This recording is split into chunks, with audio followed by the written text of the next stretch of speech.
بەناوی خوای بەخشندە و میهرەبان، بینەران و بیسەرانی ئازیز و خۆشەویست لە هەر شوێنێک هەن، سەلام و ڕەحمەت و میهرەبانی خوای پەروەردگار بڕژێ بەسەر هەموو لایەکتانە. داواکارین لە خوای پەروەردگار ئەم بەرنامە جێگای ڕەزامەندی خۆی و پاشان سوودی هەموو لایەک بێت. برایان و خوشکان و ئازیزان، دیارە بەرنامەی میرات بەرنامەیەکی ڕاستە و خۆی کەناڵی ئاسمانی پەیامە. هەموو هەفتەیەک لەم کاتەدا ئەبێتە میوانی ماڵەکانتان بە ئومێدی ئەوەی بتوانین بابەتێک لەسەر میرات بە موسڵمانان و خوشکان و برایانمان حاڵیکن ئینشاءڵڵا. بەرنامەکەمان ڕاستە و خۆیە. ئێوەی بەڕێز ئەتوانن لە ڕێگەی ئەو ژمارە تەلەفۆنانەوە کە لەسەر شاشەکە پیشان ئەدرێت پرسیارەکانتان ئاراستەی مامۆسای بەڕێز بکەن، مامۆسای بەڕێزیش وەڵامتان ئەداتەوە.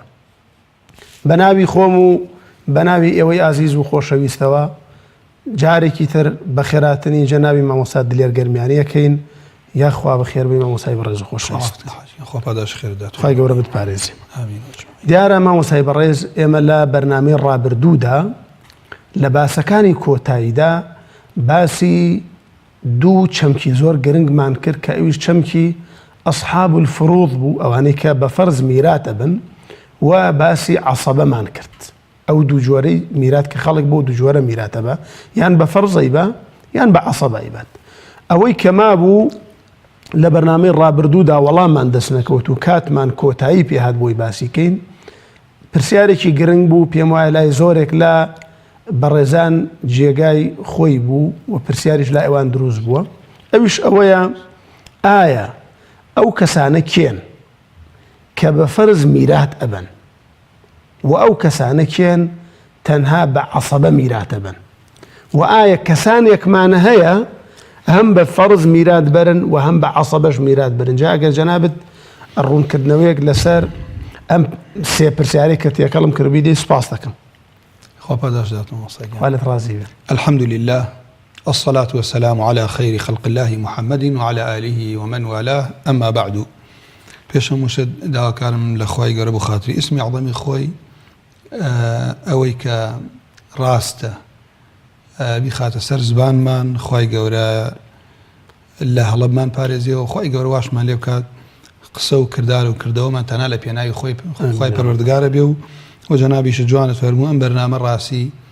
یەکەم فەردێکە خوای پەروەردگار خۆی علمێکە، عولەماڵێن خوای پەروەردگار اختیاری کردە خۆی ئەم علمەی دابەزاندووە، فەریضەتەن من الله.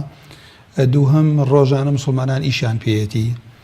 سێهەم ئێمەش بە ئەوەی کە دنیا کۆتایی پێێتی و خوا تاقیمان نەکاتۆ لەبەر ئەوەی بە هاڵە حرامێک نەخۆین، ضرورە ئاگامان لەم بەرنامە بێ خوا پاداشی جەنابەت ئەم ستافە بداتەوە، خوا پاداشی ئەو برایانەی پەیام و کەناڵی پەیامیش داتەوە بۆ خاتری ئیسمی عەظەمی خۆی. ئەم پرسیارەی کە جەنابەت کرد وەکو بەرنامەی پێشووتمان کە لە نەظمی ڕەحەبیات فەرمی وەعلەم بأن الإرث النوعان هما فرض وتعصيب على ما قسم. ئەمە لێرەکەوا بوو بە دوو بەشۆ. فەرض لەبەرەوەی بە کورتی بە سەریع دووبارەی کەمەوە بریتین لەو کەسانەی کە خوای پەروەردگار ئەندازەیەک پارەی بۆ دیاری کردوون لە تەریکە لە ماڵی مردوو کە بەجێ ئەمێنێت. تعصیب ئەوانن کە میراتگرن، وەری ئەگرن، بەڵام خوای گەورە ئەندازەی بۆ دیاری نەکردوون. جا کەوا بوو لێرە ئێمە لەوەچێ کەسێک بڵێ باشە خەڵکێ زۆر نزیکە لە هیچ نمونەیەک نییە ئەگەر هەبێ میرات نەبات، بەڵکو لە دوای خۆی هەموو خەڵکەکە بێبەشەکە لە عەسەبەکان، ئەوانەی کە لە دوای خۆیەتی عەسەبە بریتێ لەو خزمەنێرینانەی پیاوەکە کە ئەمرێت پشتی پیاوەکەیە، بەڵام میراتگرن بەبێ ئەوەی ئەندازەیانە بێ، بەشیانە بێ، حیسەیانە بێ. بۆ نمونە ئەو حیسانەی کە ئەمڕۆ ڕوونیەکەینەوە نیوەی ماڵ، یەک لەسەر چواری ماڵ، یەک لەسەر هەشتی ماڵ، یەک لەسەر دوو، یەک لەسەر سێ، دوو لەسەر سێ، یەک لەسەر هەشت. ئەوانە کێن کە بە فەرض میراتگرن؟ دواتر ئەمان بە تەفسیل بازێکن، بەس ئێستا تەنها ئیشارەتی پێکەین. ئەوانە سێنزە کەسن. ئەم سێنزە کەسە مێردی ئافرەت، یان کاو یەکەم زەوج، یان یەک لەسەر دوو وەبات، یا یەک لەسەر چوار بە دواتر ئەمە باسەکەین. ئێستا بەس ناوەکانە خوێن. بەس ناوەکان پێم باشە. خێزان، ژنی مردوو، پیاوێ مردوو ژنەکەی، باوکی مردوو، دایکی مردوو، باپیری مردوو، داپیری مردوو، دایە گەورە جەددە. چی داپیرەکە لە ڕووی دایکی وە بێت یا لە ڕووی باوکی بێت؟ دایکی باوکی یان دایکی مردوو الأم یا الأب کچی مردوو کچی کوڕی مردوو هاکە من ئەڵێم کچی کوڕ یەکسەر بینەری بەڕێز بزان کاکە باسی کچی کچ ناکەین کچی کوڕ صاحب فەرضە برای مردوو برای باوکی برای دایکی برای دایک و باوکی ئەمانە ئەوانن کە حتمما خوشکی مردوو کاڵێم برا یەکسەر ئاگامان لێ باس لە صاحب فەرض دەکەین کابوو بە یەکسەر لە قسانەم دوان دەرکەین برای باوکی و برای دایک و باوکی صاحب فەرض نین عەسەبەن ئەی چی برا دایکێکە ماوە قەسدم بوو ئەمە وەسام لەسەری بەڵام خوشکی مردوو خوشکی دایک و باوک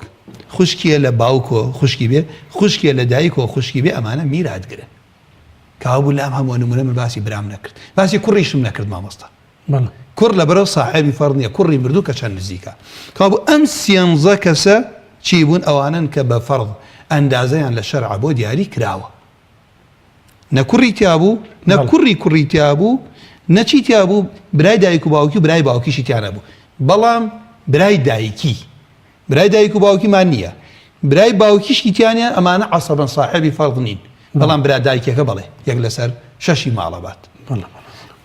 ئەمە بەشی یەکەمی ئەوەی کە ئەگەر بیخەنە سەر شاشەکە حتمەن لەوەی ڕسمەکەی ئاسانی کا بۆ برایان بۆ خوشکان ئەمە بەشی یەکەممان دێنە سەر ئەوانەی کە چین پرسیاری دووەمی من کە ئەوانەی کە بە عەسەبە ئەصحاب العەسەبات وایە دوانزە ئەمان عەسەبە مانای چی وەکو باسمان کرد ئەوانن کە كل وارث ليس لهم نصيب مقدر شرعا من التركة ميراد قرأ بلام لهمون منيكي ميراد اسمع ناكو امام شاخان بلين ولا كوري مردو يقلا سر دوي برد يقلا سر نيوي مالي برد يقلا سر سي برد نيمانا هيش نمونه چونکە فەرزێکی بۆ دیاری نەکرا فەرضی بۆ دیاری نەکرا ئەگەر بە تەنها بێ هەموو ماڵەکە ئابات ئەگەر لە ناو ئەوانە بن کە میراتگر بن صاحب فەرض بن دوای صاحب فەرضەکان ئەم چی بمێنێتەوە بۆ ئەم کوڕەیە کابوو کوڕی کوڕ ئەمە دوو وتمان چەنە دوانزە کەسە برای دایک و باوکی ئەخ شەقیق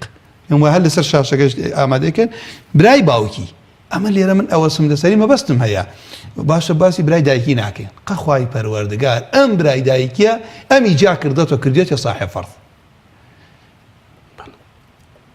برا زاکە کەسێکە مامەکە لە دایک و باوکۆ بێت يعني ابن الأخ الشقيق ابن الأخ لأب أما براي دايكو باوكيتي كركي برايكي لباوكيو برا زايكا لباوكو بران أو دو برا مامي كالقل باوكا براي دايكو باوكين مامي كبس شيا لباوكو براي باوكا العم لأب إن جاء كري أمانة ابن العم الشقيق ابن العم لأب أما أموزامة كري مامة بەڵام ئەو مامە چییە لە دایک و باوکۆ برای باوکمانە ئەمە ئامۆزامانە بەڵام ئەم مامەمان لە باوکۆ برایی باوکمانە کۆتایەکەشی لەگەڵ زەوج لەگەڵ معتق کە لەوێ پێم وایە دانێکی بە هەڵە هاتووە یان هەردووکی نووسیاوە ناتەواوە المعتق لەگەڵ المعتقە ئەمانەشی عەسەبەن صاحبی فەرض نین ئەنجا پێم وایە بەشی سێهەمی پرسیارەکەت ئایا کەسێک هەیە لە هەندێ نمونە خوا فەرضی بۆ دیاری کرد بێت لە هەندێ نمونە چی بێت لە یەک کاتدا ئەصحاب الفەرض و ئەصحاب العەسەبەیشە چۆن ژیانەکەینەوە بە پێی ئەوانەی کە لە ژیانن وارثەکان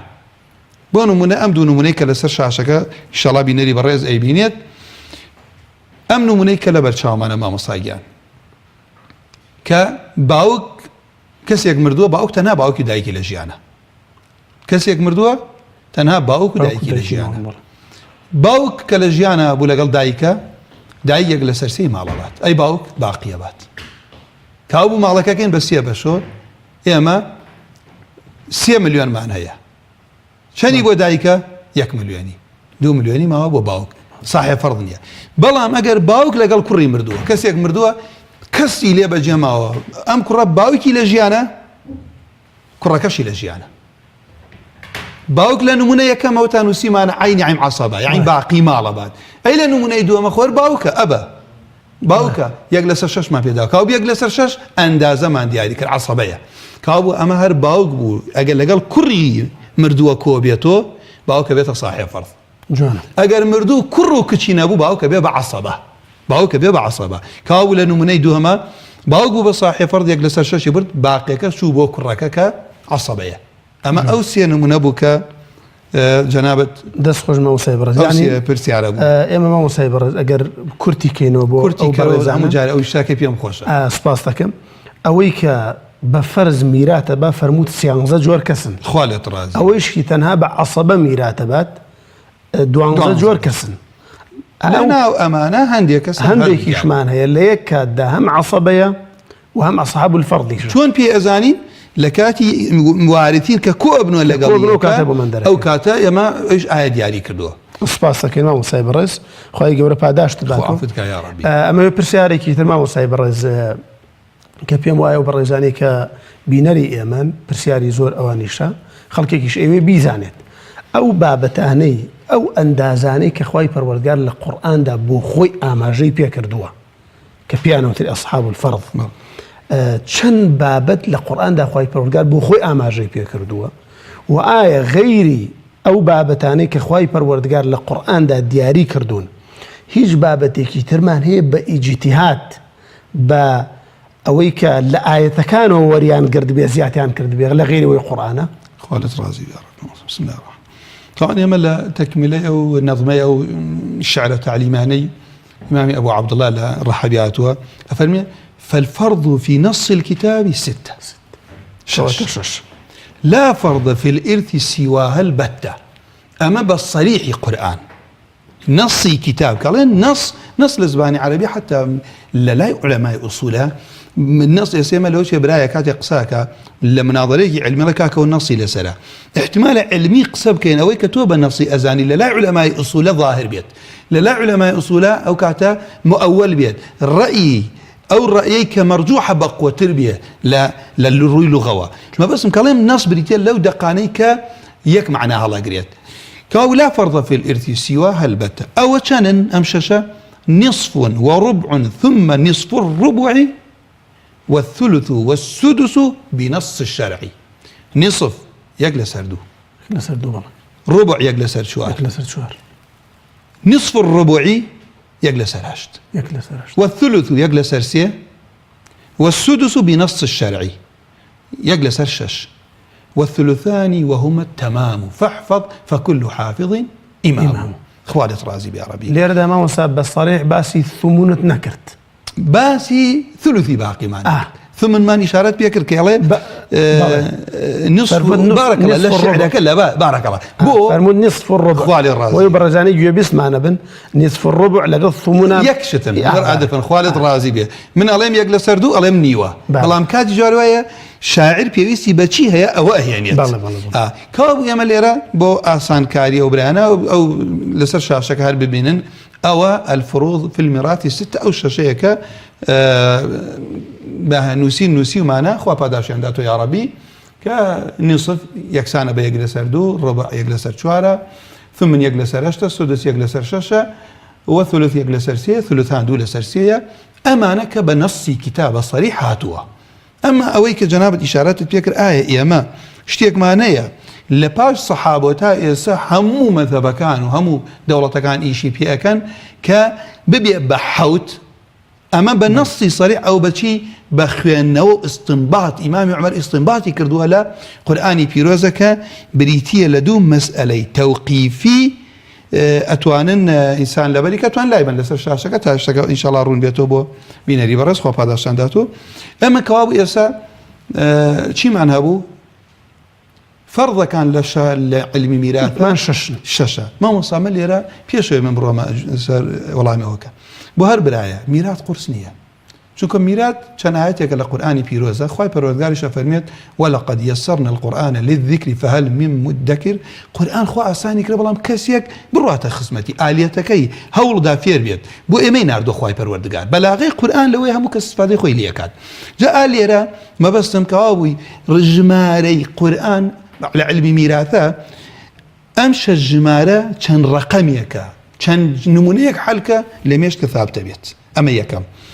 دووهەم علاقەی بە علمی نەحو نییە، پێشەکیت پێویست نییە، نەحو، سەرف، بەلاغە، منطق، ئوسولی فقه، ئەتوانی یەکسەر میراث دەست پێ بکەیت. مامۆستای بەڕێز عەفوەن بۆیە خەڵکانێک ئەڵێن میراث قورسە، چونکە کەم کەس ئیشی پێکەوە بەردەوام وەکو نوێژنی هەموو ڕۆژێ وەکو نوێژنی لەوا چیە بابەتی میراث هێندەی سەڵات و تەسبیح قورس بێ فێربوون والله سەڵات مەبەست هێندەی سەڵات و تەسبیح قورس بێ، بەڵام ئەم بابەتی میراثە چونکە خەڵک ئیشی پێ نەبووە وەکو حەج و عەمرەکە نەیزانێت تا بۆ خۆی جێبەجێ نەکە نایەتە خزمەتی نازانێت چەند ئاسان بە خوا پاداشدا. ئەنجا ژمارەکانیشی یعنی چەند ژمارەیەکە چەند تەقسیمێکی کورتە لەسەرەوەی ساتێمە دواتر ئینشاڵڵا مە دووبارە و سێبارەیەکەینەوە. من ئەڵێم هەر نمونەیە یەک لەسەر سێ یەک لەسەر چواری تیا بوو ماڵەکە کەیتە 12 ساوە 12 بەشەوە، هەر نمونە یەک لەسەر 6 یەک لەسەر 8 تیا بوو هیچ نەزانم لە علمی میراث ماڵەکە کەمە 24 بەشەوە بگەڕێمەوە کاو ئەو 6 نەوع بنەص الكتاب. بەڵام ئیمامی عومەر کە لە عهدی خۆیە کەسێک وفاتی کردووە، دایک و باوکی لەگەڵ ژنەکەیە بەس لە ژیانە بووە، کەسی کەی نەبووە. لێرە ئەگەر بێت و ئیمامی عومەر ئەم میراثێکە تەوزیع کردووە دایکەکە یان دووجاری باوکەکە ئەبا یان نزیکی باوکەکە ئەبات لەیەکی ئەگەر جیاوازیە دواتری خێنە سەر شاشە ڕوونیەکەینەوە. لێرە ئیمامی عومەر کە تەماشای ئاەتەکە و ولأبويه لكل واحد منهما السدس إن كان له ولد فإن لم يكن له ولد وورثه أبواه فلأمه الثلث. کابو ئەگەر کەسێ وفاتی کرد قورئان ئەفەرمێت ئەم کەسە مناڵی نەبوو دایک و باوکی ئەم مردووە لە ژیانە بوو دایکی یەک لەسەر سێ ماڵا ئەی بچی باقیەکەی بۆ باوکێتی. کابوو ئیمامی عومەر کاتی هاتنە لایوتی باشە ئەم پیاوەی کە وفاتی کردووە ژنی لە ژیانە و تەنها دایک و باوکی ئەمە ژنەکەی حسەی خۆی بدەنێ ئەو پارە ماوەتۆ هیچ دایک و باوکە پێکو لەو پارەی کە باقیە بۆیە پێوتێت ثلث الباقی کە دواتر لە یەک بەرنامە خاص ئەمە ئینشاڵڵا مەسئلەی ئیمام عومەریە. کاو ئەم ثلثی باقی مامۆستا دوای ئەوەی دوو نمونەیە قورسی ناکەین. اجتماع أحد الزوجين هي ما وصلت شن نمونة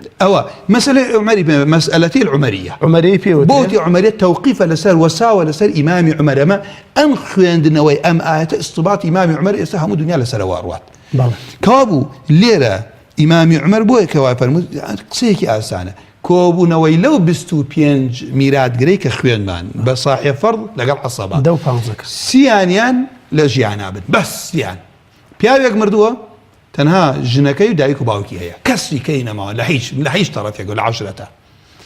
ژنێک مردووە مێردەکەی و تەنها دایک و باوکی لەژێر ئەم سیانە یعنی کەوا ئیجتیماع کۆبوونەوەی دایک و باوک لەگەڵ یەکێ لە ژن یا مێرد. ئەمە لێرە دایکەکە دوای ئەوەی ژن و مێردەکە حیسەی خۆیان ئەبەن دایک و باوکەکە باقی ئەو پارە یەک لە سەرسەی باقی ئەو پیارە بۆ دایکەکەیە یەک لە سەرسەی ئەنجا چی ئەبێت دوای یەک لە سەرسێکە ئەڕوا بۆ باوکی مردووەکە. ئەمە دواتر ئینشاڵڵا خێنە سەر ڕوونیەکەین دەست خۆش بێ باوەسای بەڕێز خوای گەورە پاداش دەبات و دیارە هەر وەکو تەوزیحێک بۆ جەنابەت بۆی خوشکان و برایانمان لێ حاڵی بن ئەو ڕێژانەی کە جەنابەت باسی کرد مەسئلەی یەک لەسەر 6 یەک لەسەر 8 یەک لەسەر 4 نیوەی ماڵ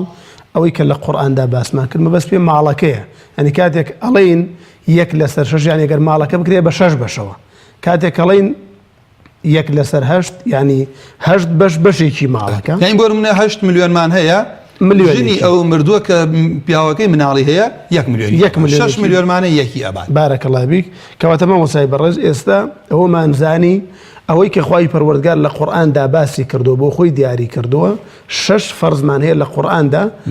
دانەیەکی یەکێکی ترمانەیەکە مەسئلەی عومەریە یان ثلثی باقی کە جەنابەت فەرمووت و ئاماژەت پێ کرد ئەوەیش بە ئیجتیهادی ئیمامی عومەر لە ئاەتەکە کەواتە حەوت حاڵەتەمانەیە. ئێستا مامۆستای بەڕێز بۆ بینەرانی بەڕێزمی ڕوون کەیتەوە کە دانیشتون بە دیار بەرنامەکە و سوپاسیانەکەین ئەم باب لە نیسفەوە دەست پێ بکەین لە نیسفەوە نیوەی ماڵەکە ئایا ئەم نیسفە کێ لە وارسی مردوو جا ئەگەر ژن بمرێ یان مێرد بمرێ کێ لە وارسی ئەوان نیسفە بە و ئایا بۆ نیسف ئەوانەی کە نیسفە بن هەمووی بەڵگەی قورئانمان هەیە و پاشان بە چ مەرجێک ئەو بەڕێزەی کە نیس نیوەی ماڵەکە بە چ مەرجێکی بۆ داناوە شەرع و ئەگەر بکرێن نمونەیەکیش ئەرزکەین بۆ تەوزیحی بۆی برایان و خوشکانمان زیاتر سوودی لێوەرگرت سوپاس دەکەم. خۆی گەورە پاداش دەتەوە سەگیان. ئێمە هەر دائیمەن بۆیە لەبەرەوەی وەکو سەرچاوەیەک هەبێ مەرجەعێ بگەڕێنەوە بۆ شتێنێک ئەمە دائیمەن ڕۆینەوە گەڕێنەوە بۆ ئەوەی کە ئەو مەتنەی ڕەحەبی خۆی گەورە پاداشی خێری داتۆ کە ئەوش بەرەکەتێکی خۆی پەروەردگارە کەسێک خوا ئەزانێ چەندی ڕێگی نووسیەوە ێسەر لە دنیا بۆتە مەنهەج و چەندها زانای گەرز و چەندها مەدارس لەسەری خوێنن ئەوەیە عولەما ئێمە قەرزاری عولەماین ئەبێ ئاگامان لێ بێ دووهەم کەسانی هەن مردوون بەڵام لەناو خەڵکە پێشەوای خەڵکن وەکو ئیمامی شافعی و مالک و ئیمامی ئەحمەد و ئەبوو حەنیفە و ابن تەیمیە و ابن قەیم و ئەم مفەسرین طەبەری و تێتە سەر ئەمە یەکێک لەمانە ئەبوو عەبدوڵڵاه کە صاحب الرەحەبیە كافرمي والنصف فرض 5 أفراد يا 5 أفراد الزوج والأنثى من الأولاد لا شيء ودسي فكرت يكسر كواب أواني كني ميراد قريني ويمالي مردون يكم بياو كخزاني أمريت منالي نيا وافرته لا بياوي كش منالي نيا الزوج والأنثى من الأولاد كشي مردون أمدو كشي مردو وبنت الابن عند فقد البنت كل زايك كتبيت بمرجع أو مردوك كشي خوي نبيت أو إكابو عند فقد هو مرجع كان دوات الرونية كانوا مرجع كان إن شاء الله. والأخت في مذهب كل مفتي أم مردوة خشكي مردو خشكي دايكو باوكي لقل شي خشكي باوكي خشكي دايكي باسناكا وبعدها الأخت التي من الأبي خشكيك لباوك وخشكن عند انفرادهن عن معصبي أما أو بينج كسيه لسر شاشكات وأنا بيبيني لبر آسان كاري دعاء وروي نسر نمونكان إن شاء الله خوا باداشي خيرتان داتو يا ربي كابو الذين يرثون النصف وهم الزوج أما كي ميرت البنت أمدو بنت الابن سي الأخت الشقيقة خشكيك مردوكا خشككي الأخت من الأب يكم شت أو جناب الإشارات بيك بعد لا يكو دس بيكين للزوج بالجمان شيا نيوي معلبات بشي مرجيكيش يستحق النصف عند عدم الفرع الوارث آفرتك مردوه ميردكي لجيانا أم آفرته نلم بياوا نل بياويك من عالينية هو مرجع أما يكم دوم كرو كشي خوينية كرزاشي نية نكش نكر كشي كر يعني كري كر أمد أو دو مرجع معنا القرآن فرمي بلغة كمان ولكم نصف ما ترك أزواجكم إن لم يكن لهن ولد أو نص آية ولكم خطابك أبو ميردة وبيان نصف ما ترك أزواجكم وتما الأسباني عربي زوج بو بياو بوجنا والله علمي ميراث لين مات رجل عن الزوجة لبرو ليكي جاكينو كابو اللي لك اخواتي برودقارة فرمي ولكم نصف ما ترك أزواجكم إن لم يكن لهن خيزانة كانت منالين أبو يوني مالبا كابو منال يا منالي مباشرة كروكتشي أو آفرته كوتما نكلم بياوا أم آفرته بيشتر ميردي كردوتا بياوي كيتر دواتر ميردكين مردوه لوي منالي هي لم بياويش منالي نية چون كم منالي خوي لولا هي أم آفرته چيا ميردكي هر نيوي يعني شكا منالي هبو يقلسا شوارا با أما آفرته نلا ميردي بيشون نلا إيسا منالي هيچ نية أبين منال أم جنف صاحب منال نبيه كم مرد با بياوكا با أم بياوا منالي خوي هبيت رونا يما باس لكي كاين آفرتك منالي نبيت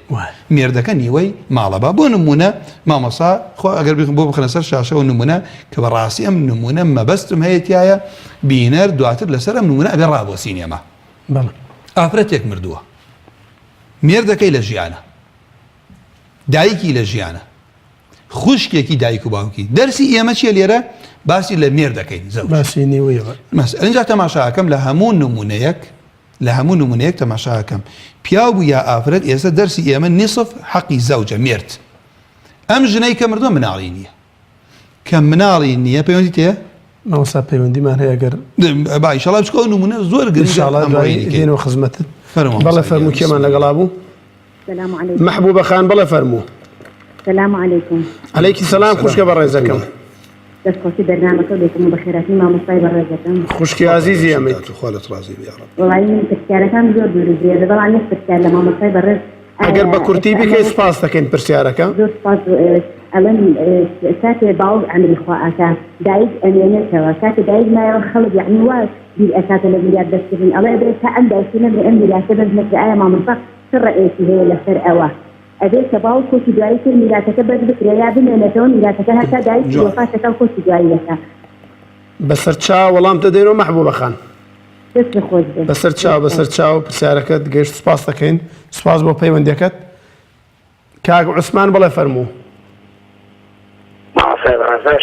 سپاس دەکەم کاک عوسمان. دەسەڵەشی بەنامەکەتان لێ دەکەم. سپاس بۆ جەنابی شێت کاک عوسمان. وەڵای پرسیارەکمان هەبوو لە مامۆستای بەڕێز. فەرموو گوێبیستی پرسیارەکەی لە خزمەتین. سپاس دەکەم خزمەت لە منە مامۆستایە. وەڵای من باوکم مردووە باپیرم ماوە. باپیرشم سێ کوڕی هەیە. ئایا ئەگەر باپیرم بڵێت کوڕم یعنی من لە میراتی باپیرم بەشدار دەبم ئایا دەمکەوێ؟ کاک عوسمان باوکت مردووە ئێستا باپیرت ماوە. باپیرم ماوە بڵێ. سێ مامت هەیە وەنیا؟ بەڵێ. ئینشاءڵڵا وەڵام چەند کوڕی هەیە باوکی؟ زۆرە. چەند کوڕ دایکی ماوە نەماوە دایکی ئەم کوڕی کە فەرمیێ من باوکی ئەم مردووە. مامۆستا گیان پیاوێک مردووە. بەڵێ ژنەکەی لە ژیانەیانە کوڕ و کچەکانی اینجا جەدی هەیە باوە گەورەی هەیە بزان ئایا براوی خوشیانە وای مامۆستاگیان. ئەمە بەستمەوەی مامۆستای بەڕێز ئێستا پیاوێک وفاتی کردووە. کاک عوسمان لەگەڵ مانای؟ بەڵێ مامۆستاگیان پرسیاری گەشتمان هەیە. ئەو پرسیارە مەبەستم ئەم پرسیارە بۆی تەوزیحێک جەنابەت فەرمووت باوکم مردووە وەنیە؟ بەڵێ. بزانام باپیرم باوکی مردووە. باوکی خۆی ئەی باسی میراتی مردووەکە ناکات مامۆستا. باسی میراتی باپیریەکات. بەڵێ بەڵێ. وانیە کاک عوسمان؟ ئاخر باوکی لە ژیانە ئێستا میراتگری باوکێتی یانە ئاوە. بەڵێ باوکی لە ژیانە ئێستا مامۆستای بەڕێز. باوکی وەفاتی کردە ئێستا باپیری لە ژیانە. بەڵێ باپیری لە ژیانە. ئایا لە میراتی باپیری بەڵێ. بەش ئەبن پرسیارەکە دەوەی وەنیە؟ بەڵێ. مامۆستاگیان پرسیارەکەم وەیە ئایا من لە میراتی باپیرم یعنی بەشم دەکەوێ باپیرم دەڵێت عوسمانیش کوڕە وەکو کوڕەکانی ترم. بەڵێ ئەو پرسیارەکەی مامۆستا میراتەکەی باپیری نەکردووە. بۆن منە مەحاش شەهیدان یان ئەنفال ئایا کوڕ کوز وەکو یەکی بەردەکەوێ؟ ئەو پرسیارەکەت بوو؟ بەڵێ مامۆستا. بەسەر چاو کاک عوسمان سپاس بۆ پەیوەندیەکەت. چاوت ماز دەکەم مامۆستا. سپاس دەکەین کاک عوسمان سپاس بۆ پەیوەندیەکەت. کاک کەمال بەڵێ فەرموو. مامۆستاگیان چۆنی؟ سپاس دەکەین کاک کەمال سپاس بۆ پەیوەندیەکەت. خی گەورە بێوێ تاکە وەڵی سوالێکەوە بوو مامۆستاگیان لەبارەی میراتەوە. بەڵێ لە خزمەتین. ئێمە خانوێکمان هەیە فرۆشتومانە. خانووتان فرۆشتووە؟ باوکمان ماوە لە ژیانە و دایکمان مردووە. بەڵێ. سێ برا و حەو خوشکین. دایکت وەفاتی کردووە؟ بەڵێ. بەڵێ. ئێمە ئەمانەوە مەسەڵەن چەندێکن کاک کەمال؟ بەڵێ گیان. چەند برا و خوشکن؟ سێ برا و حەو خوشک. بەڵێ سێ برا و حەو خوشک بەڵێ. ئێمە بڵێن ئەمانەوە نیوەی ئەو خانووە بین بە برایەکمان لەبێ برا بچووکمانە و باوکم ماوە لە لای ئەوە بڵێن بۆ نمونە. بەڵێ. ئەیکەوێ بڵێن شەرعیان چۆنیە بۆی گونەحبار نەبین. بەسەر چاو کاک کەمال وەڵام دەدەینەوە. هەرە پرسیارەتە بۆ کاک کەمال؟ هەرە وەڵاخوا بێەوەیتان کایە. سپاس بۆ پەیوەندیەکات سپاس دەکەین ئینشاءڵڵا وەڵامت ئەداتەوە مامۆستای بەڕێز و خۆشەویستمان. کاک ئیسماعیل بەڵێ فەرموو. السلام عليكم. عليكم السلام ورحمة الله وبركاته. خوشی برنامجتان دەکەین. سپاس بۆ جەنابی شێت بۆ پەیوەندیەکەت. ماوەتەم زیاد پرسیارم هەیە زیاد نەبێ. بەڵێ. ئەگەر دایک و باوک لە ژیان مابێ. بەڵێ. دەتوانرێ میراتە دابەر بکرێ؟ هەرە پرسیارەتە بوو؟ بەڵێ. بەسەر چاو وەڵام دەدەینەوە. بەسەر چاو کاک ئیسماعیل گیان سپاس بۆ پەیوەندیەکەی کاک عوسمان. مامۆستا گیان فەرمووەگەر بابەتەکە تەواوەکەی. خوارت ڕازی ئەو بابەتە مامۆستا باسمان لە چی ئێسێمە؟ نصف یەکەم کەس لەوانەیە والنصف فرض 5 یا 5 أفراد الزوج والأنثى من الأولاد. ئەم نمونەی کە ئێستا بۆ نصف ئەیانینەوە کە خوای پەروەردگار ژن و مێردەیە هەر ئافرەتێ بمرێ مناڵیان نەبێ ئەو ئافرەتە مناڵی لە پیاوی کەش نەبێ و زۆر دووبارەیەکەمەوە لەبەرەوە خەڵکی وایە بێتە بەردەست یەکسەر نەوەڵ بڵێ وەڵا کاکە مناڵیان نییە بەڵام ئافرەتە لەوچە لە پیاوی کە مناڵی هەبێ هەر تەسیر لەسەر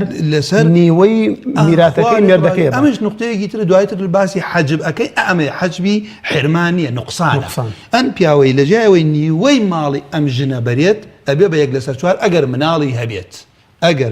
هەبێت کوڕیا کچ بەڵام ئەم نمونەی کە هەمانە ئێستا بۆی کە پیا و نیوەی ماڵە با کاتێ ژنەکەی کوڕ و کچی نەبێ پیاوێک ژنێک مردووە مێردەکەی لە ژیانە دایکی لە ژیانە خوشکێکی دایک و باوکی ئەم نمونەمان پیاوەکەیەک لەسەر دووە بات دایکەکەیەک لەسەر سێ با بۆ لەبەرەوەی مردووەکە نەکوڕ هێنە کچ دایکێک لەسەر سێ ماڵە با و یەک خوشکێ ئەگەر زیاد لە خوشک و برایەکی بێت دایکە بێت یەک لەسەر شەش ئەو حەجبی نقصانی پێوترێ دایکێ ئەبێتە لە یەک لەسەر سێوە یەک لەسەر سێ ماڵی کوڕی یا کچی بەرێ کە ئەی کاتە یەک لەسەر شەش ئەگەر مناڵی هەبێ یان زیاد لە برا خوشکێکی بێ زیاد لە برا لەم نمونەیە خوشکی هەیە کاوە بوو دایکە یەک لەسەر سێیە کاوە بوو من نیوەی ماڵم دابە مێردەکە ئەو نیوەکەم دابە خوشکەکەی دایکیش یەک لەسەر سێیە چی ماوە بۆ دایک ئەمە لێرە ئامۆژگاریەکە لەخوا بترسین حەذەر بکەین کەسێ لە خۆی وە میرات حەل نەکا ئێستا بۆ نام پیاو بڵێ کاکە غەریبە کاکەوە میرات تەوزیع ناکەن من ژنم مردووە ئادەی نیوەی ماڵم بدەنێ و با بڕۆم ماڵەکەشمان دانیاوە 6 ملیۆنە 3 ملیۆن بەرەو بڕوات 3 ملیۆنی ناکەوێت 3 ملیۆنی ناکەوێت ئەوە من بڵێم کاکە نیوەی ماڵ حەقی خۆیەتی ئەگەر وایە ئەم نیوەم دا بە ئەو نیوەکەشی خوشکەکەوتی وەڵام من مێردم کردووە و نیوەی ماڵمەکە دایکەکە هیچی وەنەما مامۆستای بەڕێز ئەگەر ئافرەتێک بمرێت هەر لە سەر نسبەکە ئافرەتێک وفاتی کردووە ئەم ئافرەتە جەنابەت فەرمووت ئەگەر منداڵی نەبێت ئەم پیاوە مێردەکەی ئەمە دەرسیمەمانە با هیچ براوشتی قورسی نەکات ئەمە نیوە ئەبات ئەمە دەرس جامت پرسیارەکەم لێرەدا ئافرەتێک مردووە منداڵی خۆی نییە مباشیر لەم پیاوی کەش نیەتی لەم پیاوە هەر نیەتی لە پیاوی تریش کوڕ و کچی خۆی نییە بەڵام کچەزای هەیە یان کوڕەزای هەیە ئایا ئەم کوڕەزا و کچەزایانە مباشر مناڵەکەی خۆی نییە بەس ئەحفادی خۆیەتی ئایا ئەمیش بە هەمان شێوە میراتی پیاوەکە ئەکاتە خوا لێ ڕازی بێ وانە ئێمە کەوا ئەڵێین کاتێ ئەڵێن حکمی نصفە وبنت الابن عند فقد البنت بەڵێ کاتێ بنت الابن هەبوو ئەوە مەرجی ئەوەتانێکە ئەبێ الزوج والأنثى من الأولاد وبنت الابن ئەوە بۆ نسبەکەی بەڵام کاریگەری بۆ زەوج چییە؟ مناڵی مباشر یا مناڵی کوڕەزا بەڵێ خۆی ئەو مردووە ئافرەتەکە پرسیارێکی زۆر دقیق بوو خوای گەورە پاداشت داتۆ یعنی چی کچی خۆی بێت تۆڵەی بنتم هەیە یا ابن الابن مەیە کاو کاریگەری هەیە لەسەر پارەی پیاوەکە يعني لە نیوەی با بۆ ڕۆبە بۆ خوالت ڕاست بەڵام ئێستا ئەم نمونە مامەسا من شایەت قسەکەم لێرە ئەوەسم لەسەر یەگەر بەرنامەی ئەمڕۆماتەنا ئەمە بێ من ئاگام لێ برای وا هەیە مامەسا هەیە چەند دەرزێکی لە میرات خوێندووە ئەڕۆ کێشەی ماڵێک حەلکات یەکسەر لێ کاکە نیوەی ماڵەکەی بدەنە ئیتر تەواو بوو ئاخر کاکە نیوەی ماڵ ئەمە ئەگەر ئەم نیوە بەرێ و ئەوە کەشە و نیوەکە بەرە بۆ دایکەکەیش نامێنێتەوە لێرە چی لێ ئەکرێ من ئەم نمونە بە قەست حەلماکرێ سێ خەنە سەر شاشەکە بەڵام ڕوون یەکەم جابی خەنە سەر شاشەکە ئافرەتێک مردووە خوالیان ڕازی ئافرەتێک مردووە کێ لە ژیانە مێردەکەی دایکیشی خوشکێکی دایک و باوکیش کەوا بوو لێرە مێردەکەی نیوەی برد خوشکەکەش نیوەی برد ئەگەر من وای لێ بکەمیش بۆ دایک نەماوە دێم لێرە چی لێ یەکەم ئەم ئافرەتە ئەوامان دانیا ئەم ئافرەتە دانە ماڵی ئەم پیاوەی ئەم ئافرەتی کە مردووە 6 ملیۆنی هەیە من سێ بدەم بە مێردەکەی سێیشی بدەم بە خوشکەکەیش بۆ دایک نەماوە دێم لێرە چی یەکەم ئەڵێم ماسئلەکەم لە شەشە نیوەی شەش چەنە سێ ئەم نیوە بۆ کێ بۆ پیاوەکە ئەی یەک لەسەر سێی شەش لەسەر سێ چەنەکات دوو شەش چەند سێیتایە دوو ئەمە سێ و دوو بوو بە 5 ئەی خوشکەکەی چەنە بە 6 لەسەر دوو سێ بوو بە 8 عالت المسألة عول بما أوتري شەشەکەت تەواوی ناکات شەشەکەت ناتوانە من ئەم شەشە سێ بدەم بەو سێ بدەم هیچ نامێنێتەوە دێم ئەڵێم برا بەڕێزەکەم عائیلەکە خوشکەکەم ئەم 6 ملیۆنەی ئێوە ئەوێ تەقسیمی 8 بکەم بیکەمە 8 پارچەوە 8 زەرفۆ بەڵام ئەم لەم 8 زەرفە سێی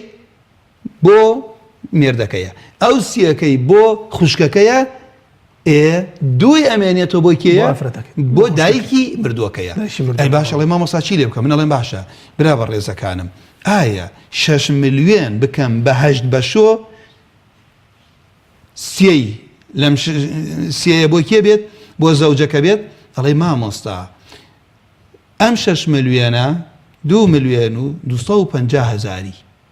2 ملیۆن و 250,000 بۆ مێردەکەیە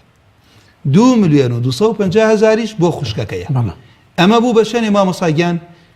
بوو بە 4.5 ملیۆنێکیش بۆ دایکەکەیەتی کاو بوو پارەکەیان عول بەوە ئەوترێ ئەسڵی مەسەلەکەم زیاد کرد ماڵەکەم تەقسیمی 8 بەش کرد لەبەرەوە هەمووی حەقی خۆی بەرێ بەس حسەکەیان کەمی کرد حسە لە 6 ملیۆن سێ بەرێ کەمی کرد لە 6 ملیۆن یەک لەسەر سێی بەرێ یعنی 2,000 بەرێ ئێستا بوو بە 1,500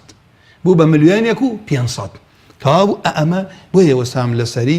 کەسێک لە خۆیوە نەڕوات من چەندها نمونەم بینیوە ئەلەم ڕۆژانە کەسێک لەبەر دەرگاکەمان ساتی مامۆستا زەحمەت نەبێ خۆ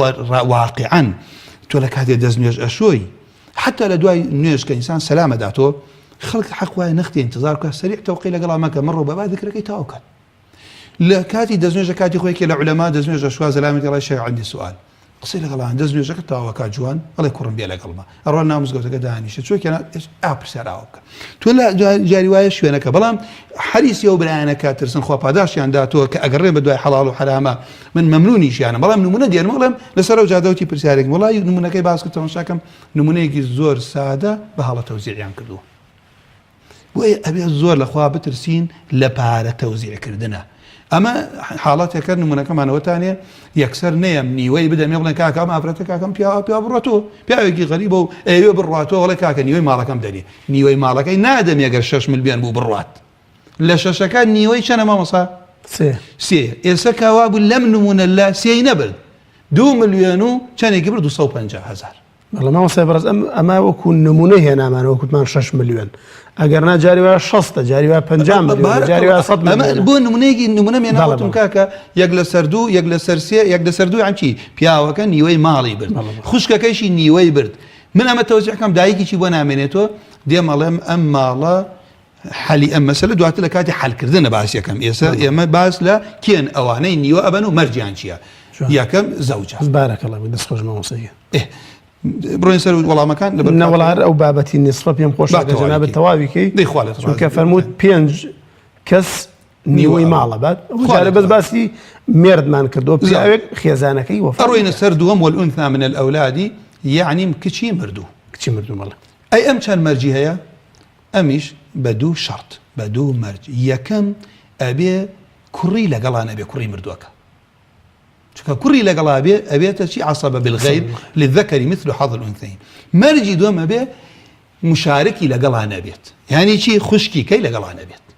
جوان بۆ ئەگەر خوشکی گەی لەگەڵا بێ نیوەی ماڵ نابن دوو لەسەر سێ بن ئەگەر برای لەگەڵا بوو کوڕی مردووەکە ئەبێ بەچی للذەکەری مثل حەظ الأنثەیین هەر کوڕێ دوو جاری کچێ بەرێ بەڵگەمان لە قورئانە چییە وئین کانت واحدة فلها النصف ئەو لەسەر شاشەکەش توانی یارمەتیمان بدەن بە بینەری بەڕێز بیبینی خۆ پاداشیان داتۆ کەوا بوو لێرە کچی مردوو بە دوو مەرج نیوەی ماڵ ئەبات ئەبێ ئەم کچە برای لەگەڵا نەبێ خوشکی کەشی لەگەڵا نەبێت نمونە ئەوەتانێ پیاوێک مردووە خێزانی لە ژیانە زەوجە کچێکی هەیە لەگەڵ باوکە ئەم پیاوە کە مردووە خێزانەکەی لە ژیانە ئەم کچەکە بوو دوو مەرجەکەی جێبەجێ نییە بەڵێ دوو مەرجەکە جێبەجێ ئەم کچە برای نییە ئەم کچە خوشکی کەشی نییە تەنها خۆیەتی دایکەکە یەک لە سەرشتە با بۆ لەبەر هەر پیاوێ بمرێ مێردەکەی مناڵی هەبێ خواڵێت ڕاد کچەکە نیوەی ماڵی برد ئەڵێ مامۆستا خەر بۆ نیوەی ماڵ بەرێ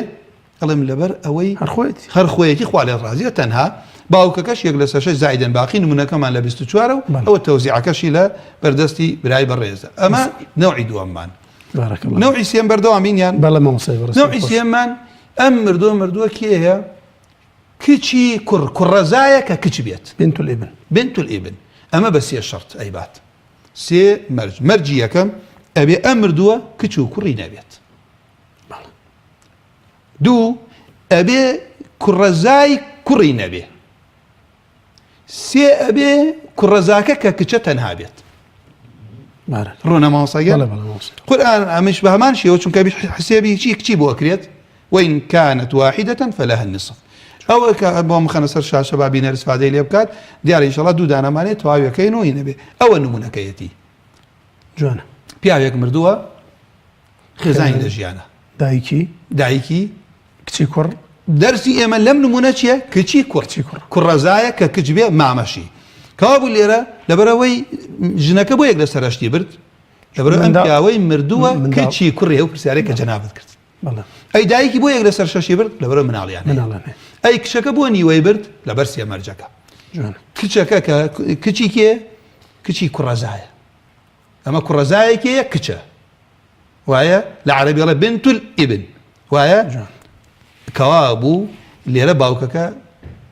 لە ژیانە نییە وایە ئەم پیاوە کوڕی خۆی نییە کچی خۆیشی نییە مباشر اینجا کوڕەزایەکی ماوە کچە ئەم مەرجەکە ئێمەتانێ ئەبێ خۆی مناڵی نەبێ مباشر ئەو کوڕەزایشە کە کچە ئەبێ خوشکی کەی نەبێ ئەبێ براشی نەبێت نیوەی ماڵەبات ئەوەکە لە بەرچاوە ئەنجا مامۆسای بەڕێزم نەوعی چوارەمان الأخت الشقیقە خوشکی دایک و باوکی نیوەی ماڵەبات خوشکی دایک و باوکی مردووەکە ئەم نیوەی ماڵە ئەیبات بە چەند بەر بە چوار مەرج یەکەم مردوو ئەبێت ئەم مردووە کوڕکچی نەبێت فەرعی نەبێت ئەبێ باوکی یا بابای لە ژیانە نەبێت ڕوونە باسی داپیرە ناکەی سێ ئەبێ ئەم خوشکی مردووە برای نەبێت برای لەگەڵ ئەبێ بێ بە عەسەبە بالغەیر للذەکەری مثل حەظ الأنثەیین چوار ئەبێت تەنها بێ یەک خوشک بێ بوو بە دوو خوشکە بێتە دوو لەسەر سێ بەم چوار شەرتە خوشکی دایک و باوکی نیوەی ماڵەبات یعنی ئەبێ یەک خوشک بێت بوو بە دوو نیوە نامێنێ بێ بە دوو لەسەر سێ برای لەگەڵا بوو برای مردووەکە لەگەڵ خوشکەکەیە ئەبێت للذەکەری مثل حەظ الأنثەیین برا دوو جاری خوشکە بات نمونەکەمان ئەوەتانێ کەسێک مردووە ئافرەتێک مردووە مێردەکەی لە ژیانە خوا پاداشیان داتەوە ئەم مێردە لە ژیانە خوشکێکیشیە کە بینیمان ئێستا ئەم ئافرەتەی کە مردووە مامۆسا باوکی لە ژیانە نییە باوک هەبوو براو خوش کەس میرات نابات ئەوە بە ئاسانی کەین بۆ هەموو بینەرێک باوک لە هەر نمونەیەک هەبوو یان کوڕی مردوو براو خوشک هیچ نابن کەوا بوو لێرە ئێمە چیمانەیە ئەم پیاوەڵێن باشە مامۆسا بۆ نووسی برد ئەم ئافرەتە مردووە بڵێ خۆ دەرسی ئەمڕۆمانە هەر ئافرەتێ بمرێ مناڵی نەبێ مێردەکەی نیوەی ماڵەکەی بە دوو ئەی خوشکەکەی لەبەرەوەی ئەم ئافرەتە مناڵی ڕاستەوخۆی نییە باوک و باپیری لە ژیانە نییە نەفەرعینە ئەسڵی خوالی ڕازی بێت اینجا ئەم خوشکەش یەک خوشکەیە دوو خوشک نییە برایشی لەگەڵا نییە بۆیە نیوەی ماڵی برد باخەکەشی بۆ مامە اینجا بەڵام ئەم مامە چەند گەورەمان کردەوە زەخمان کردەوە هیچی بەرناکەوێت چونکە ماڵەکەی لە دوو بەشۆ نیوەی بۆ مێردەکەیە نیوەی بۆ خوشکەکەی عەسەبە هیچ باخی هیچی بۆ نەماوە مامەکەی آخر نمونە مامەکان تووڕا بنەوشۆ مامەکان تووڕا لەو نمونە مامە بەڵام نمونەی تر هەیە مامەشتی باشە بات کەو ئاخرەکەی مامۆسای بەڕێزم ئێمە ئەوەتانێک کە الأخت من الأب کەسێ وەفاتی کردووە خوشکێکی باوکی یعنی لە باوک و خوشکێکی دایکیان یەک نییە بە پێنج مەرج نیوەی ماڵەبات یەکەم ئەو کەسەی کە مردووە کوڕۆکچی نییە کوڕۆکچ هەبوو ئەمە نایبات دوو باوک و باپیری لە ژیانە نی سێ براو خوشکی دایک و باوکی نییە براو خوشک و دایک و باوکی چوار یەک خوشکی باوکیە دوان نین پێنج ئەم خوشکە باوکیە برایشی لەگەڵانیە چونکە گەر بوون بە دوو خوشکی باوکی دوو لەسەر سێ بن برای لەگەڵا و للذەکەری مثل حەظ الأنثەیین بابەتەکەمان هەمووی دووبارە بوونەوە هەمووی دووبارە قورئانە فەرمێت يستفتونك قل الله يفتيكم في الكلالة إن امرؤ هلك ليس له ولد كلالة وتانية أما نباوكو باپیری هەیە نا کوڕی خۆی هەیە کوڕۆکچ ئەسڵ و فەرعی نییە ئەم کەسە مردووە ئەی کێی هەیە خوشکێکی هەیە ئەم خوشکە کە ئەم مناڵی نییە چەند ئەبات إن امرؤ هلك ليس له ولد وله أخت فلها نصف ما ترك. جزاك الله خير ماوسای خوالت رازي به ئەوەش نمونەکەیەتی کۆتایی ئەگەر ماوەسای بەڕێز سەڵەواتی بدەین ان شاء الله. دەستخۆش بەخوا پێشەوەی بچینە سەر پرسیاری ئەو بەڕێزانەی کە پەیوەندیان کرد بە بەرنامەکەەوە پێم خۆش شتێک لەسەر ئەوەی جەناوت باسی نصفمان کرد نیو باسی نیوەی ماڵمان کرد کاتێکی بمرێ لە نیوەدا جەنابەت فەرموود 5 کەس نیوەی ماڵ ئەبن. جا ئەم 5 کەسە خەڵکانێک ئەڵێن ئیسلام زوڵمی لە ئافرەت کردووە لەم 5 کەسە کە نیوەی ماڵە بن یەک دانیان نێرینەیە 4یان مینێ ینی لە نیصفە 4یان مینەیە یەک جۆرێکیان نێرینەیە کە زەوجە کاتە خێزانەکەی بمرێ کامەش بەڵگەیە کە قورئان زوڵمی لە ئافرەت نەکردەوە. ئەو خۆپاداش هەر من لە خەیاڵیشم نەبوو دەستەکانت خۆش ماوەسای بەڕێزم دێمە سەر پەیوەندیەکان لەگەڵ ئەهلی علم و طالب شتەکە خۆشترە خوا سەربەرزکە. خوشکە مەحبوبە پرسیاری ئەوەی کرد کە ئەگەر بە کورتی وەڵاممان بیتەوە ممنون تەبین. باوک کاتێ باوک ئەمرێ ئایا ئەتوانرێ میراتەکەی دابەش بکرێ هێشتا دایکی لە ژیاندایە؟ ئەمە ئەمێنێتەوە سەر ڕەبتی ئەو عایلە پێکۆ یەکێک مردووە ئەم نمونە زۆرە بەڵێ ئەمێنێتەوە سەر ئەوەی کە کەسێک هات کە باوک مرد واجبە ئەم شتانە جێبە هەر کەسێک خەڵک ئەمڕۆ شەرمەکات دوای تووشی حرامە بێت. ئەو پیاوە مرد لە دوای ئەوەی کە هەر پیایر لەگەڵ کفن و دفنیە ئەوێ بڵێ کاکە بابێن کفن و دفنی لە پارەکەی خۆی بکەن. خەڵکی نەکێ قەرزی لایەتی قەرزی خوا زەکاتێکی قەرزارە. ئەی باش هەندێک لە عولەما ڕەئیان وایە بۆیە پیاو زوو قەرزی خوا لەسەر خۆی لابە. هەندێک لە عولەما ڕەئیان وایە بمرێ ئەو پیاوە پارەکە هی خۆی نییە قەرزی خوای لێ نادرێتەوە قەرزارە بۆ قیامەت بۆ هی میراتگرەکان بزانام ئەوەنە خەتەرە با ئینسان پێش خۆی بخە ئەو پیاوانە. دوو دێمزانام ئایا قەرزی خەڵکی لایەنە ئەنجا وەسێت کەواتە مامۆستای بەڕێز ئەمە بەسم لێرە شەرم نەکەن ئەو خەڵکانە باسەکەن بەڵام ئەگەرم عائیلە ئەوەم بۆی ئەمەم باسە کرد بێن ئەم شانە بکەن کەواتە نەک دروستە هەر ئەبێ بیشکرێت بەڵام ئەم عائیلە دوای ئەمانە جارێ ئەبێ بکرێن ئەمانە چونکە نابێ ئەو پیاوە لە قەبرە تەعزیب بدێ بۆی قەرزاریەکەی وەسیەتەکەی ماڵی خەڵکە هی ئەمان نییە بەڵام دوای ئەمە دێم سەیرەکەن بزانم ئایا ئەمانە براو خۆشکیان حرمەتیان بۆ دایکە گەرووا لە دایکیان بکەن لە خانوویەک دەریکەن دوای شوێن نەبێ بەڵام جاری وایە دایکی وایە خۆی قبول ناکە ئەڵێ ئیلا ئەبێ بەشی ئەو کوڕە بچووکەم بدەن ئەترسی ئەمیش بمرێ دوایی بەشی بخورێ ئەگەر بتوانن خۆیان بە ڕەضای خۆیان بەڵام ئەگەر یەکێکیان وڵام من ڕازین حەزەکەم بەشەکەی خۆم دەرکەم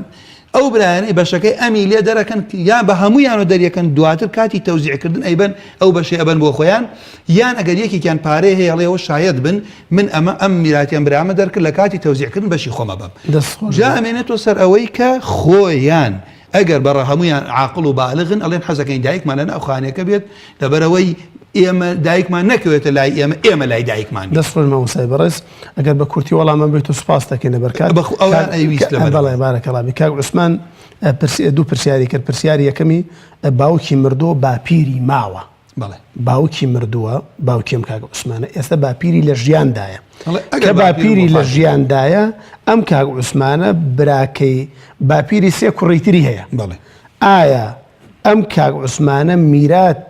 میراتی باپیری ئەبا کاتێکە مامەی ماوە وەکو میرات لە شەرعە لە هەر چوار مەذهبەکەش و لەبەرەوەی پێغەمبەری خوا فەرمی صلی الله نایبا لە پێ هەر چوار مەذهبەکە پێغەمبەری ئازیزە فەرمی صلی الله عليه وسلم الحق الفرائض بأهلها فما بقي فلأولى رجل ذكر إلا مگر باپیری وصیت بکات وصیتەکەشی لە حسەکەی باوکی زۆرتر نەبێت ئەمما معاش و ئەنفالەنە ئەمە ئەگەڕێتەوە چەند جار باسمان کردووە ئەگەڕێتەوە بۆ ئەو دائیرەی کە معاشەکە ئەدا بکێ بۆ ئەوە بارەکەڵا بیک مامۆستای بەڕێزم کەمال پرسیارەوەی کە خانوویان فرۆشتووە باوکی مردووە باوکی ماوە دایکی مردووە ئایا ئەمە ئەتوانن بە کورتی بەشی بڵێن کاکە لەبەر کوڕە بچووکەکەیان مەسەرەن ئەم میراتە با بەش نەکەنیان تەکلیف لە ئەوەکان تر بکەن بەشی ئەم منداڵە بدەن بچووکەکە قەنەعەت بۆ ئەنی تر بکەن یعنی ئەم وتی سێ براین و حەوت خوشک بەڵێ تەکلیفیان لێ بکەن کە بەشی برا بچووکەکەیان زیاتر بێت چونکە پێویستی زیاتر لەوەچە پێوێت نابێ خەڵک ڕوویگیر بکەیت بارەکەڵ بەڵام چییە خۆیان بە اختیاری خۆیان هەموویشی بدەنە جایزە بەبێ ڕوویگیری کاک ئیسماعیل پرسیاری ئەوەی کرد دایک و باوکی ماوە لە ژیاندا ئایا ئەتوانن میرات دابەش بکەن پێی ناوەترێ میرات ڕکنی میرات ئەوەتانێ ئەبێت تحقیق کەسێ بە تحقیق مردوبێ نەک مەفقودیش بێت چاوەڕێ مەرگی بکەین بەڵام ئەگەر تەوزیعیان کرد بێ بە عادل تەوزیعیکەن وەکو میرات نەبێت. زۆر سپاس مامۆسای بەڕێز. بینەران و بیسەرانی خۆشەویست، بەم شێوازاتی نەکۆتایی بەرنامەی ئەم شەومان لە بابەتی زانستی میراتدا